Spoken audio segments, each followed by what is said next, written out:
Hello everyone, welcome to this week's video from the Purple Penny. My name's Mark. I own and run the Purple Penny along with my wife Catherine. We're a small coin and banknote dealer in the northern suburbs of Adelaide.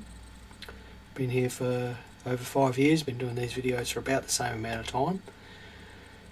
What do? We pretty much buy and sell coins, banknotes and collectibles over the counter. People bring them in here. Their collections, inherited collections, accumulations, whatever they happen to be. And we sell that through the shop or via our website or however it might be. We're also distributors for the Royal Australian Mint. So that means that once every month or so we get a allocation of new release products from the Royal Australian Mint and do our best to distribute those to the customers that come through the shop here. If there's any stock left over, then we try to put that out through our website, as we did last week with our purple poppy packs that Catherine put together and were made available to viewers of this video. Right, let's get into it. It's a bit of a quiet news week this week online. We got notification a few weeks ago about the releases from the Royal Australian Mint in November. We're allowed to talk about those now, so we'll just have a look at what they are. No, we won't, because I have failed to create a slide for it. Just give me 1 minute and I'll do it on the fly, hopefully. Very well prepared today, as you can see. Right, there's releases for November. We're back on to annual releases. The Lunar release for 2025, which is the Year of the Snake, and the Kangaroo series, which is the silver series with different kangaroo designs on them that has been going in one form or another since 1993.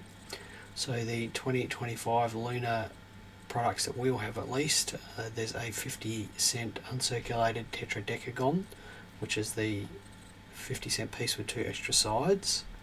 There's also the $5 silver domed proof, mintage of 7,500 on those, the price is $150.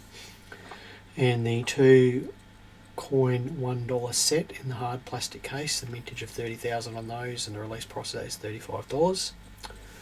The Kangaroo series, there's 3 releases that we'll be getting. The $10 1/10 ounce fine gold coin, mintage of 3,000 on that, and the price is $5.40.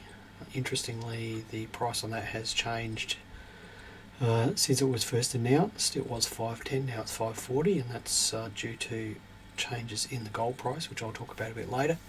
There's a $1 silver proof in a box, mintage of 5,000 on those, $140, and then a $1 silver frosted unk, which I believe is in a slab type holder, mintage of 10,000, and release price of $85 on those.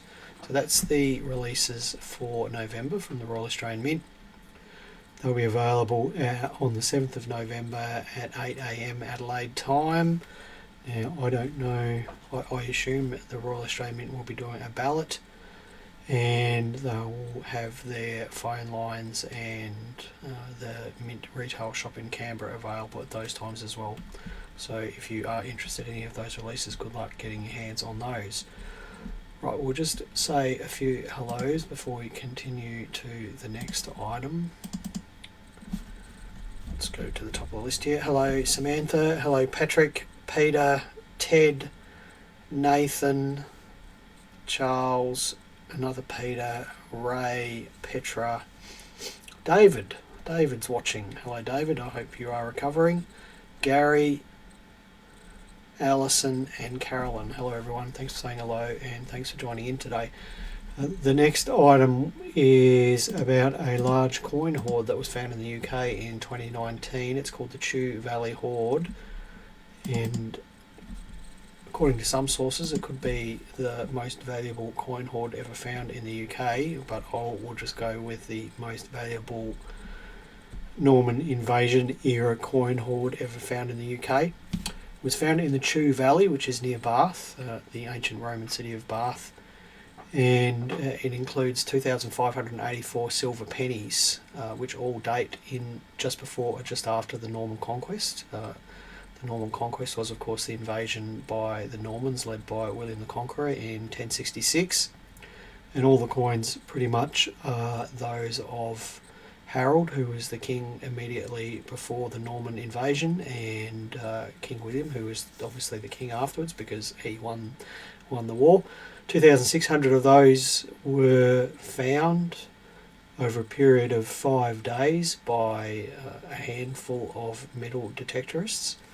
They were duly declared treasure, which meant that they had to be offered up for sale to approved British institutions or trusts, and the value that they were offered up for sale was set by the British Museum itself, and they ended up being bought for £4.3 million by the Southwest Heritage Trust, who are a historical trust that are based in the southwestern area of England.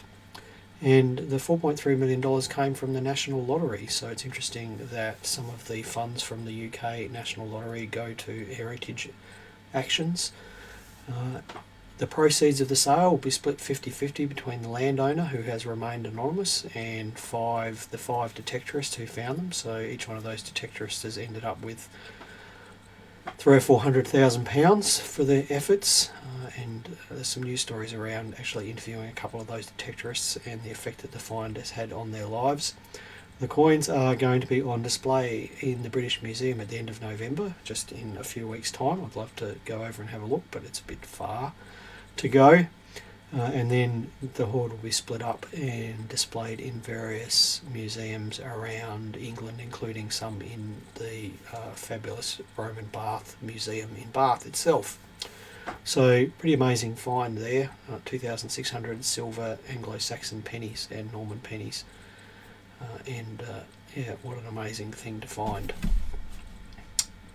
The next item on the list is the gold and silver price. Now, this is becoming a bit of a bugbear for us, because as the gold and silver price changes, low premium coins that we have for sale either on our website or on the shop, here in the shop, the prices generally need to be adjusted. And by low premium, I mean that there is not a big difference between the gold value or silver value on an item and the price that we're asking for it. So the gold price at the moment is changing very quickly, and it seems to be dragging the silver price up along with it. And I thought I'd just look at what the gold price and silver price was when we opened this shop. We opened the shop on the 25th of May 2019, and what it is now. So on the 25th of May 2019, gold was $1,860 an ounce, and silver was $21.50 an ounce. That's Australian dollars, because of course we only care about Australian dollars terms here. And at the time, for a sovereign, we were paying $430, and for a 1966 round 50 cent, we were paying $6. If we were open today, which we're not because we're not open on Mondays, we would be paying $965 for a sovereign, which is more than double, and we'd be paying $16 for a 1966 round 50 cent piece, which is not much under tripled. So the prices have changed a lot in the last 5.5 years, certainly a lot better than bank interest. And if you did choose to invest in gold or silver, I guess you've done fairly well. Interestingly, the 1/10 ounce kangaroo that is being released, the mint mark 1/10 ounce gold coin, which was released in January or February, that retailed at $385.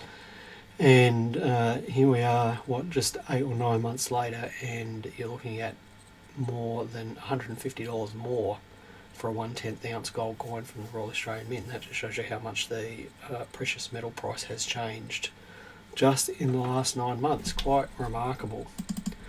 We'll just say a few more hellos before we move on to the next item here. Hello Gary, Alison or Carolyn, Catherine. Catherine's my wife. She's out there getting useful things done while I do this. Sharon, Richie, Aaron. Oh, Aaron's just said that his purple poppy set arrived today. That's good news, Aaron. I'm glad you received it. Peter, Ronalyn, and everyone else who's watching and hasn't said hello, thank you for joining in. So we'll just jump back to the next news item here. Guernsey. I would love to go and visit Guernsey one day. Guernsey is a small island in the English Channel, not far off the coast of Normandy. You can actually see it from certain parts of the coast of Normandy. And it is an English dependency. It's a self-governing English dependency. It was one of the very few pieces of English territory that was occupied by the Germans in World War II. And population there about 70,000 people, and the currency of choice is the English pound, but they do have their own notes as well. I believe English pounds circulate there as well as their own notes. They haven't had any new notes there for 30 years, and unfortunately getting the notes printed these days is quite difficult because the paper that was used to print the notes is very hard to source. So the Treasurer of the island has instituted a process where she is inviting local artists and designers to submit designs for new polymer notes for Guernsey, £1, £2, £5, £10 and £50. And they'll be designs will be chosen in the next several months, and hopefully in the next year or two there'll be new polymer notes circulating on Guernsey. It's looking like there won't be a £50 note though, because the usage of that denomination on the island is very small, so they're probably not going to bother with that. So interesting that such a small place, 70,000 people, gets its own notes, and the island treasurer has instituted a process for locals to be able to design those notes. So interesting little... Yep. I've left the phone in here, which is not very smart on my behalf. There it goes. Let's jump into the next item in the news. Hang on a second.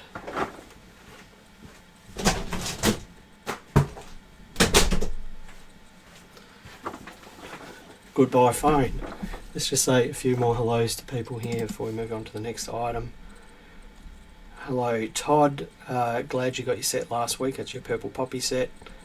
Hello Donald, how you going? Hello Jay, I'm glad you got your purple poppy set too. And Aaron is saying, will Note Printing Australia print the Guernsey notes? Now I don't know for certain, but given that they are a British dependency and the Bank of England prints plastic notes for the UK, I would have thought the Bank of England would probably print them rather than them coming and getting them here in Australia. If you are a Australian Coin Review subscriber, or perhaps you've acquired this somewhere else, you might know that Australian Coin Review, who are Cotton Co or Roxbury's or whatever their name is up in Queensland, they organised a reimagining of the 1967 Swan pattern dollar. The 1967 Swan pattern dollar was struck by the Australian Coin Review in 1967 as part of a design competition. It's not technically a pattern, or it's not even technically a dollar. It's a fantasy. So these things were struck in 1967 as an imagining of what an Australian dollar coin could look like. They were made available for sale, and they've become a bit of an iconic bit of Australian numismatic folklore, I guess. Designed by Andor Mazaris, who you may or may not have heard of. He's quite a famous medalist, Hungarian medalist that was active here in Australia. And the ACR, who's owned by Cotton Co, have decided to reimagine that particular fantasy piece this year. I don't believe they were struck with the original dies, so I won't call them a restrike. They struck 10 in gold, 750 in silver proof, 1500 in uncirculated proof, and then some larger number in aluminium bronze. And the gold and silver examples are the same mintages as the original 1967 examples. Now the silver and gold items were available for sale directly from ACR themselves or through various wholesalers, and we had some of those. It looks like what they did is they held at least one of the gold ones back, some of the aluminium bronze ones, some of the silver ones, and chose to sell the first and last certificates. I think it was the first and last, I'm not really sure, through Roxbury's auction house. Some of the silver proofs they chose to put in a different coloured box and call them VIP proofs, which is fine, it's all good marketing. The number one gold example auctioned for, and if you're wondering, it's 31.1 grams of 999 gold, so it's 1 ounce of gold. It auctioned for $41,000 plus commission, so that's getting pretty close to 50 grand. That's a lot of money. Certainly I was kind of interested in it at $7,000 or $8,000, but certainly not 50,000. I'd like one. I'd love one of the original ones. I don't have enough money to buy an original one. We had one come in the shop one day and I made a crazy offer on it, but unfortunately the person didn't sell it to us. The original ones, of the 10, there's only 8 still extant. 2 of them were lost in bushfires here in Adelaide in 1983. And of those 8, they only very rarely come up for sale. As I said, we did have one come here in the shop, and I believe that, I don't know if it's Downey's or one of those other marketing companies in Melbourne managed to get their hands on it, and it sold for, I believe, about $35,000 or $40,000, and that was a few years ago now. 2 or 3 years ago.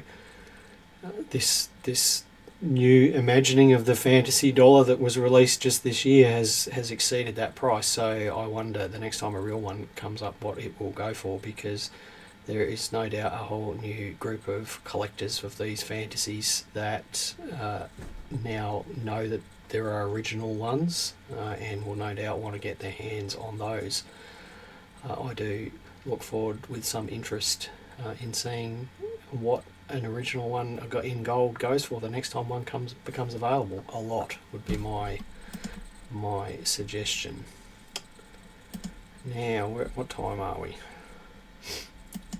Alright, we'll just have a look at this particular coin here. This is the year 2000 Incuse Millennium variety 50-cent piece. There was a special design release for the Millennium in the year 2000, and that's the coin there on the right hand side. There were about 16.6 million of those minted, and in about one in 150 to 200 coins displays an Incuse Cross of St George, and the Cross of St George is in the Union Jack there on the top left corner of the flag. The Cross of St George is the vertical line and the horizontal line.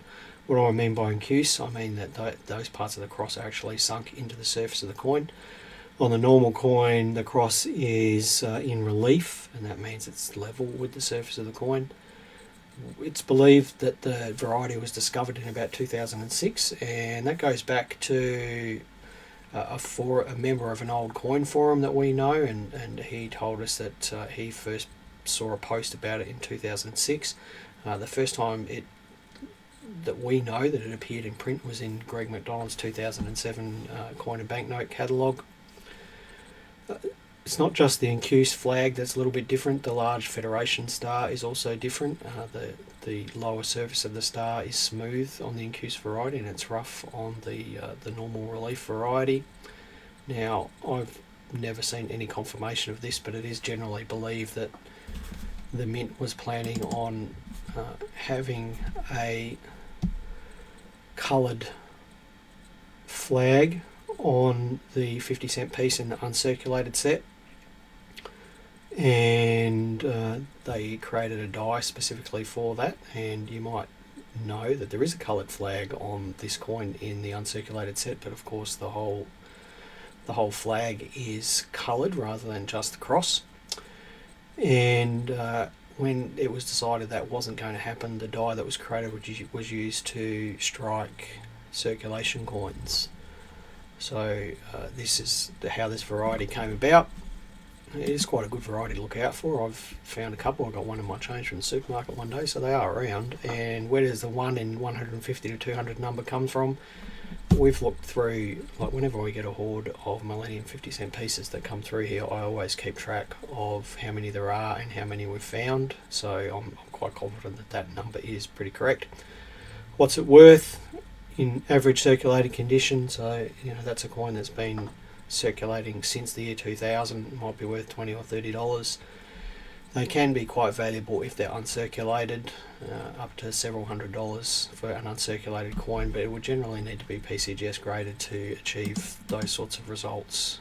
It's very difficult to sell non-PCGS graded decimal coins and get good results out of them. Let's just have a look at a couple of comments here. So Jay managed to noodle a Incuse Millennium last night. Congratulations, Jay.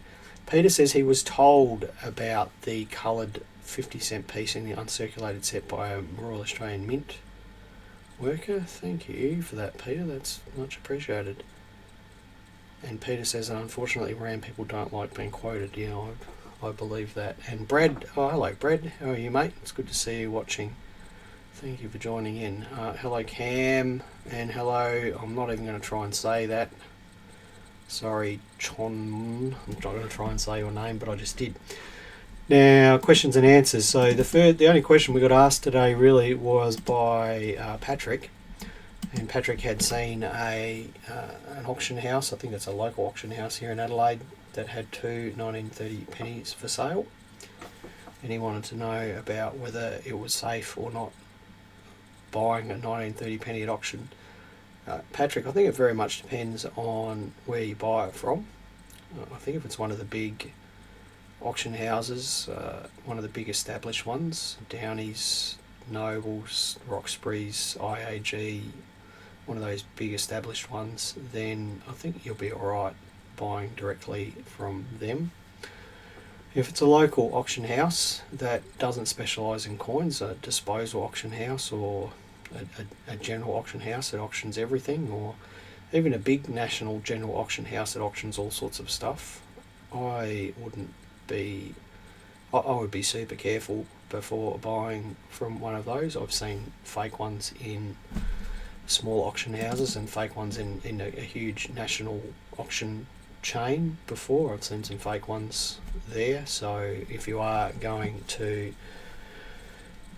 buy a 1930 penny from one of these auction houses that isn't a big established one here in Australia, then I would get a collector or dealer that you know to have a look at it for you, or only buy it if it's PCGS graded, or just avoid it.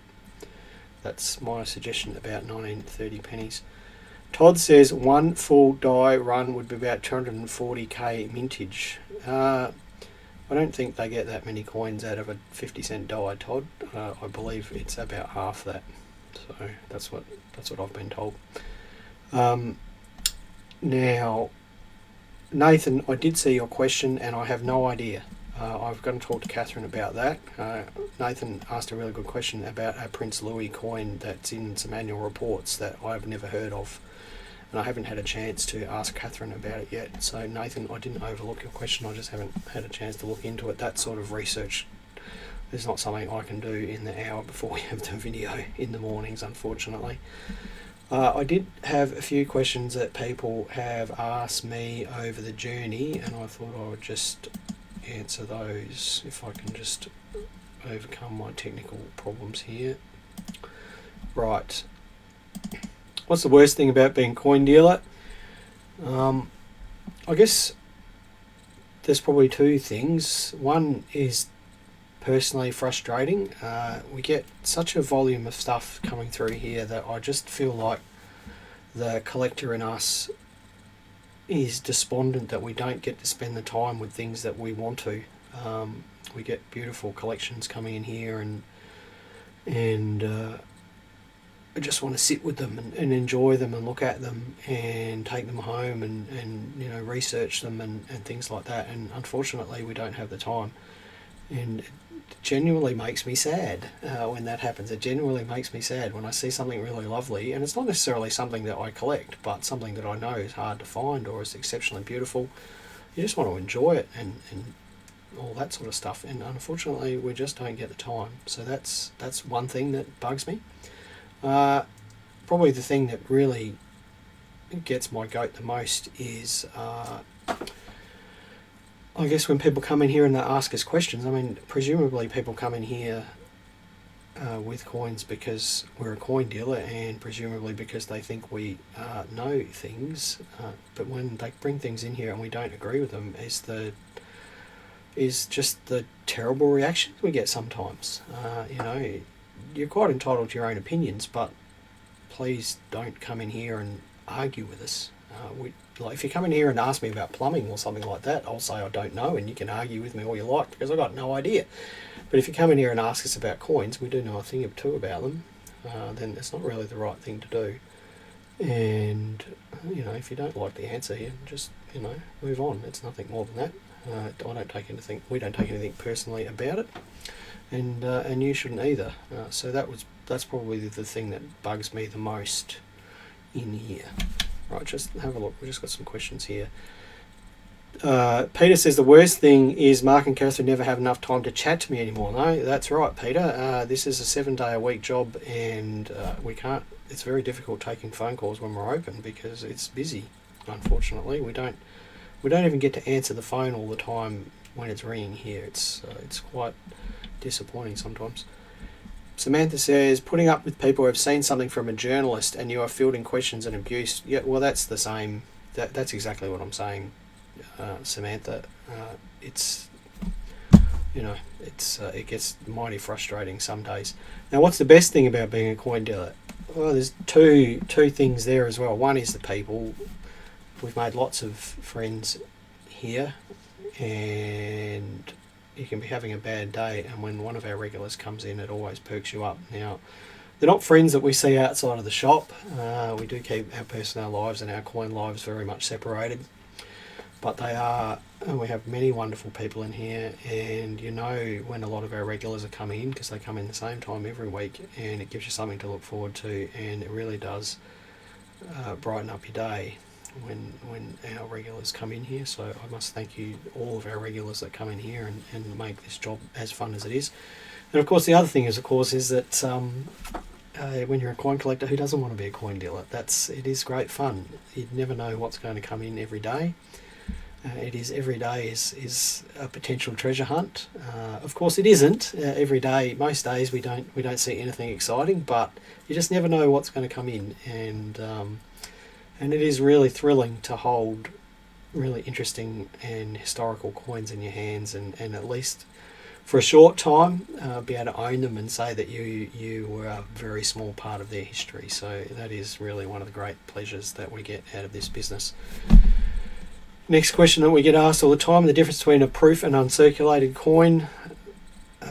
They're made differently. So the proof coins are made differently to the uncirculated coins, and I'm not saying uncirculated as a grade here. I'm not saying uncirculated as a method of manufacturing. In 1984, for example, they issued hundreds of millions of uncirculated dollar coins into circulation, but they also put proof dollar coins into little light blue felt boxes. And at the moment here in Australia, a proof coin means that it is struck by special dies, and usually part of the die is frosted and part of the die is polished to a mirror finish, and they are struck on special polished planchets, the planchets being the coin blank, and they are struck at least twice or 3 times to ensure that the coin is all there. And when you see a proof coin next to an uncirculated manufactured coin, you will see the difference quite clearly. When you find a shiny coin in your change, it doesn't mean it's a proof, it just means that it is a lightly circulated coin with luster. So proof coins and uncirculated coins are made in different ways. Peter says the problem that he found when he was working with the dealer is he wanted to buy the good coins that he got in. Look, that's a challenge, but it's not a bad thing. As I said, even if you don't own them for very long, it is a privilege to be part of the history of a coin, even if it is only for a few days, and being able to take a photo of it. But I guess if you are a coin dealer and you do collect, you have to be very selective about what it is that you do keep, because you can't collect your profits. We still have to pay our rent and pay Jared and hopefully pay ourselves as well sometimes. So we can't keep all the good stuff, otherwise we just wouldn't be here, unfortunately. Yeah, it's a tough one. Todd says proofs are struck with much greater pressure. That could be the case. That could be the case. Probably is the case. How do you sell pocket change?